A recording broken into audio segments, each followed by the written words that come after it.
क्या भारतीय जनता पार्टी राहुल गांधी से इस कदर बौखला गई है, इस तरह से डर गई है कि भारत जोड़ो यात्रा में बच्चों के इस्तेमाल पर मोदी सरकार ने राहुल गांधी को नोटिस भेज दिया है?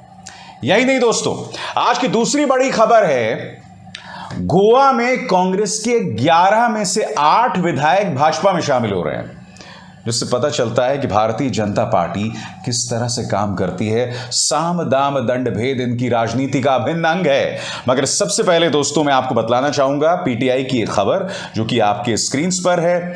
इस खबर के मुताबिक Apex Child Rights Body NCPCR asks Election Commission to initiate necessary action and inquiry into the complaint against Congress and Rahul Gandhi for allegedly misusing children as political tools in party's Bharat जोड़ो यात्रा।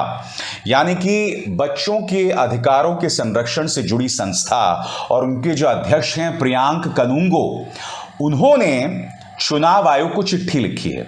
और यह चिट्ठी जो आपके screen पर दिखाई दे रही है, इसमें कहा गया है कि राहुल गांधी ने अपने भारत छोड़ो यात्रा में बच्चों का दुरुपयोग किया था और इसलिए इस मामले की जांच की जाए और राहुल गांधी के खिलाफ एक्शन लिया जाए। अब कांग्रेस का जो प्रचार तंत्र है वो सक्रिय हो गया है। सबसे पहले मैं आपको बतलाना चाहूंगा पार्टी के नेता सलमान सोज ने क्या कहा है। उन्होंने बाकायदा प्रधानमंत्री नरेंद्र मोदी की एक रैली की एक तस्वीर दिखाई है और उस रैली के नीचे आप देख सकते हैं एक बच्चे की तस्वीर है जिसने भाजपा की टोपी पहनी हुई है और सलमान पूछ रहे हैं देखो भारत। यही नहीं दोस्तों, आपके सामने ये कुछ तस्वीरें देखिए, 2 तस्वीरें एक एक करके आपके स्क्रीन पर आ रही हैं, जिसमें पहली तस्वीर में आप देख सकते हैं छोटी बच्ची है जिसने भाजपा की कैप पहनी हुई है और ये प्रधानमंत्री नरेंद्र मोदी की रैली में है। और इसी तरह से दोस्तों ये तस्वीर देखिए, कई छोटी बच्चियां और बच्चे जो हैं यहां पर दिखाई दे रहे हैं और ये लोग भारतीय जनता पार्टी की चुनावी रैली में मौजूद हैं। कांग्रेस यही पूछ रही है कि दोहरे मापदंड क्यों? आखिर क्या वजह है कि इस तरह के अनाप शनाप नोटिस राहुल गांधी को भेजे जा रहे हैं? दरअसल कांग्रेस यही तो सवाल उठा रही है कि रामलीला मैदान से लगातार राहुल गांधी के खिलाफ एक झूठा प्रोपेगेंडा चलाया गया। रामलीला मैदान में उनके एक बयान को काट छाट कर पेश किया गया। उसके बाद पार्टी यानी कि भारतीय जनता पार्टी की मंत्री और नेता स्मृति ईरानी ने राहुल गांधी के बारे में एक झूठा बयान दिया कि उन्होंने स्वामी विवेकानंद को अपने श्रद्धा सुमन अर्पित नहीं किए थे, जबकि आपके सामने प्रमाण मौजूद है। और अब यह कहना कि राहुल गांधी अपनी रैली में बच्चों का दुरुपयोग कर रहे हैं। दरअसल हो क्या रहा है कि कई ऐसे वीडियो सामने उभर कर आए हैं जिसमें राहुल गांधी जो हैं वो यात्रा कर रहे हैं, बच्चे उनके साथ आते हैं, सेल्फीज खिंचवाते हैं, उनसे गले लग रहे हैं। और ये तमाम तस्वीरें जो कि तमिलनाडु और केरल में हो रही हैं, उससे भारतीय जनता पार्टी को बहुत तकलीफ हो रही है। मैं आपको बतलाना चाहूंगा, पूजा त्रिपाठी हैं जो कि कांग्रेस की एक समर्थक हैं, डॉक्टर पूजा त्रिपाठी, उन्होंने एक वीडियो पेश किया है। ये वीडियो देखिए आपकी स्क्रीन पर। यहां पर राहुल गांधी चल रहे हैं और फिर एक महिला आती हैं, उन्हें गले लगा लेती हैं। पूजा इसमें बता रही हैं कि राहुल गांधी खुद उस महिला को खींच के अपने से गले नहीं लगाते, वो महिला राहुल गांधी को गले लगा रही है और राहुल गांधी जो है उसे हटाते नहीं हैं, उसे गले लगाए रखने देते हैं। कांग्रेस समर्थक यही कह रहे हैं कि यही है राहुल गांधी और नरेंद्र मोदी का फर्क। हर आम इंसान उनसे आकर मिल रहा है, चाहे वो औरत हो, बच्चे हो, बुजुर्ग हो, और उनका ये कारवां चल रहा है। पार्टी के नेता श्रीनिवासन बीवी ने ये बाकायदा ये वीडियो पेश किया है जो आपके स्क्रीन पर। वो क्या कह रहे हैं?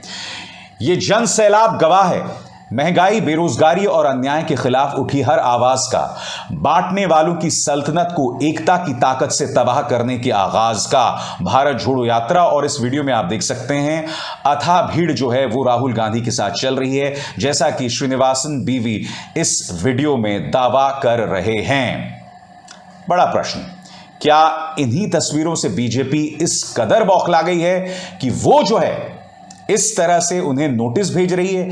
यह सवाल तो उठना लाजमी है दोस्तों, क्योंकि राहुल गांधी न सिर्फ भारत जोड़ो यात्रा कर रहे हैं बल्कि कुछ असहज कर देने वाले सवाल भी उठा रहे हैं। मसलन चीन के साथ हाल ही में जो समझौता हुआ है जिसमें दोनों देश अपनी स्थिति पर चले गए हैं, राहुल गांधी का दावा है कि भारत ने कम से कम 1000 स्क्वायर किलोमीटर जो है चीन को दे दिया है।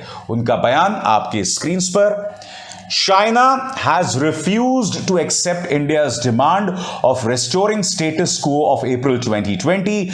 Prime Minister has given 1,000 square kilometers of territory to China without a fight. Can Government of India explain how this territory will be retrieved? Rahul Gandhi कह रहे हैं कि भारत तो चाहता था कि अप्रैल 2020 तक की स्थिति में हालात बहाल हो जाएं, मगर प्रधानमंत्री नरेंद्र मोदी ने चीन को जो है वो करीब 1000 स्क्वायर किलोमीटर भेंट दे दी।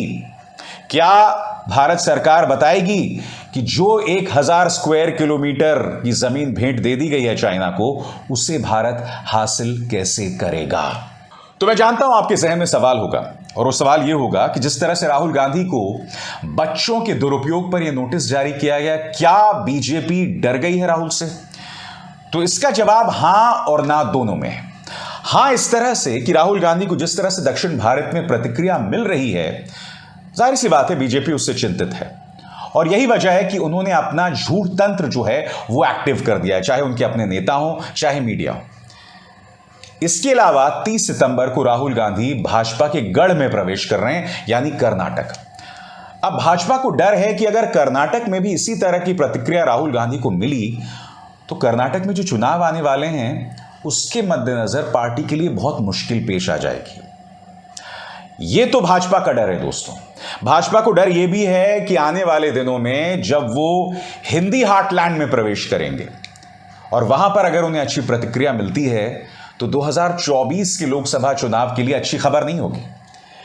मगर दूसरी तरफ एक तर्क यह भी है कि बीजेपी डरी नहीं है, यह बीजेपी का अंदाज है। बीजेपी अपने विरोधियों को रौंद देना चाहती है, और वो रौंदती है उन्हें साम दाम दंड भेद से, प्रचार तंत्र से, पैसे से, ताकत से, एजेंसी से। अब वो राहुल गांधी को कानूनी फेरे में उलझाकर रखना चाहती है। चुनाव आयोग नोटिस भेज देगा, राहुल गांधी पर सख्ती होगी, बच्चों के अधिकारों से संरक्षण एजेंसीज अब इसमें शामिल हो गई है, राहुल गांधी को घेरा जाएगा, कटघरे में किया जाएगा। यह है बीजेपी का काम करने का तरीका, और उसकी एक झलक हमें गोवा में दिखाई दे रही है। आज की खबर बहुत दिलचस्प है दोस्तों। गोवा में जैसे कि आप जानते हैं कांग्रेस के 11 विधायक होते थे। क्या आप जानते हैं उन 11 में से 8 विधायक जो हैं अब वो बीजेपी में शामिल हो रहे हैं। वो कौन कौन से लोग हैं जो बीजेपी में शामिल हो रहे हैं? 8 कांग्रेसी एमएलएस जो हैं बीजेपी में शामिल होंगे। उनके नाम है दिगंबर कामत, माइकल लोबो, डेलाइला लोबो, राजेश फलदेसाई, केदार नायक, संकल्प अमोंकर, एलेक्सियो सेक्वेरा, रुडोल्फो लुइस फर्नांडिस। कांग्रेस ने इसे ऑपरेशन कीचड़ बताया है। भारतीय जनता पार्टी ने भारत जोड़ो यात्रा से जो बौखलाहट से हो रही है उसका नतीजा गोवा में दिखाया, ऑपरेशन कीचड़ कर। पिछले कई महीनों से प्रयास कर रहे थे, और जिस तरह के हथकंडे भारतीय जनता पार्टी अपनाती है, एजेंसीज की धमकी, पैसे का लालच, गुंडों से धमकाना। आप हमारे बाकी जो एमएलए हैं वहां उनसे पूछिए क्या हालत ये लोग करते हैं। तो उन एमएलए के लिए भी एक संदेश है, या उन नेताओं के लिए भी संदेश है जो इस पार्टी को छोड़कर जाते हैं। ये कठिन रास्ते पे ये पार्टी चल रही है। भारत जोड़ो यात्रा अपने आप में दिखाती है कि कितनी कठिन डगर है। आप नहीं चल सकते, आप डर जाते हैं, आप घबरा जाते हैं भारतीय जनता पार्टी से। जाइए, इस रास्ते पर वही चल सकता है जो राहुल गांधी की इस मुहिम में साथ हो। जहां कितनी भी परेशानियां आए, मुसीबतें आए, हम चलते रहेंगे, भारत को जोड़ने का काम करते रहेंगे। जिसे तोड़ने वालों के साथ जाना है वो जाए। और विडंबना देखिए, मैं आपको 4 फरवरी की 3 तस्वीरें दिखा रहा हूं जो आपके स्क्रीन पर हैं। यहां पर गोवा के अंदर जो 40 उम्मीदवार थे चुनावों के लिए, उन्होंने राहुल गांधी के साथ खड़े होकर कसम खाई थी कि हम किसी भी कीमत पर पार्टी नहीं छोड़ेंगे। अब उन 11 में से 8 जो है बीजेपी में शामिल हो रहे हैं। अब आप कहेंगे वो 3 लोग क्या कर रहे हैं? भाई वो 3 लोग भी नेगोशिएट कर रहे होंगे, हाँ, कि अच्छे पैसे, अच्छे पद पर वो छलांग लगा लें। फिर से देखिए दोस्तों, गोवा कांग्रेस का एक ट्वीट है। All 40 candidates from Congress Goa forward party alliance take a pledge of loyalty to stay united and loyal. They pledge to never support और participate in any activity that would sell Goa's identity. इन 40 लोगों ने शपथ ली थी कि किसी भी कीमत पर वो अपना ईमान नहीं बेचेंगे। इन 40 लोगों में से 11 चुनकर आते हैं और 8 हैं अब वो बीजेपी में शामिल हो रहे हैं। यहां पर दो चीजें हैं। पहला, इससे पता चलता है कि बीजेपी किस तरह से काम करती है, बीजेपी कैसे दबाव बनाती है। इससे पहले भी, यानी कि 5 साल पहले जब गोवा में सबसे ज्यादा सीटें कांग्रेस को मिली थी, फिर भी बीजेपी ने सरकार बनाई थी। अब 11 में से 8 इन्होंने ले लिए हैं। कांग्रेस इस तरह से बदनाम हो रही है कि इनके जितने भी विधायक चुनकर आते हैं फिर वो बीजेपी में जाके शामिल हो जाते हैं। गोवा एक शर्मनाक तस्वीर पेश कर रही है। चलिए वो भूल जाइए, पार्टी के एक नेता हैं मनीष तिवारी। दोस्तों, ये मनीष तिवारी वही व्यक्ति है जिसका अहंकार हमने यूपीए 2 के दौरान देखा था, यानी कि 2009 से 2014 के बीच जो कांग्रेस की सरकार थी। इस अहंकारी व्यक्ति की वजह से, इसके हट की वजह से, इसकी बदतमीजियों की वजह से उस वक्त की कांग्रेस सरकार बहुत बदनाम हुई थी। बाद में इस आदमी को कांग्रेस ने राज्यसभा में भेज दिया। अब यह देखिए किस तरह से पार्टी का मजाक उड़ा रहा था। यह व्यक्ति वही है, जब आपको याद होगा कि गुलाम नबी आजाद ने जब कांग्रेस छोड़ी थी और पार्टी के कुछ नेताओं ने, यानी कि कांग्रेस के पार्टी के कुछ नेताओं ने गुलाम नबी आजाद की आलोचना की थी, तो इस व्यक्ति मनीष तिवारी ने पार्टी के प्रवक्ता पवन खेरा को बगैर उनका नाम लिए चपरासी बताया था।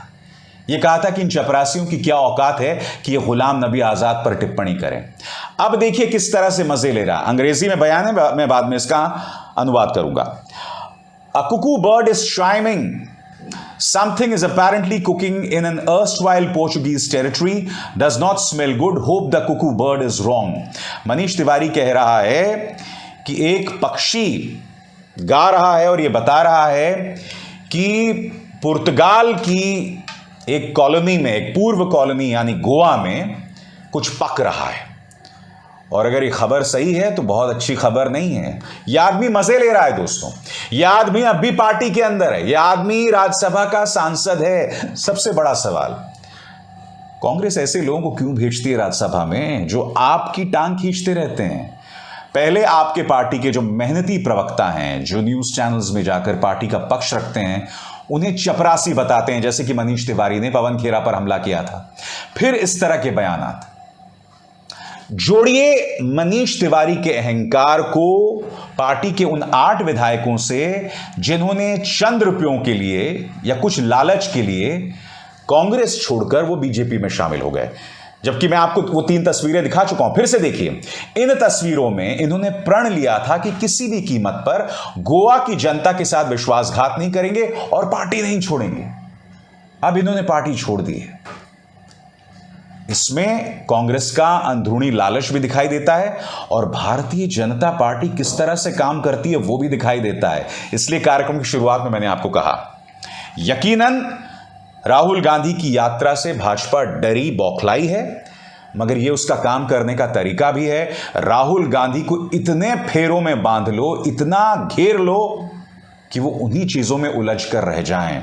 मैं दावे के साथ कह सकता हूं, अभी बीच में ऐसे कई मौके आएंगे जब राहुल गांधी को इस यात्रा को रोकना पड़ेगा भारतीय जनता पार्टी सरकार की नीतियों के चलते। अभी तो शुरुआत है, आगे आगे देखिए क्या होगा। जैसे जैसे राहुल गांधी भारतीय जनता पार्टी के जो स्ट्रॉन्ग होल्ड्स में प्रवेश करेंगे, जो कि बीजेपी के मजबूती वाले गढ़ हैं, तब देखिएगा कितना गंदा प्रचार राहुल गांधी के खिलाफ चलाया जाता है।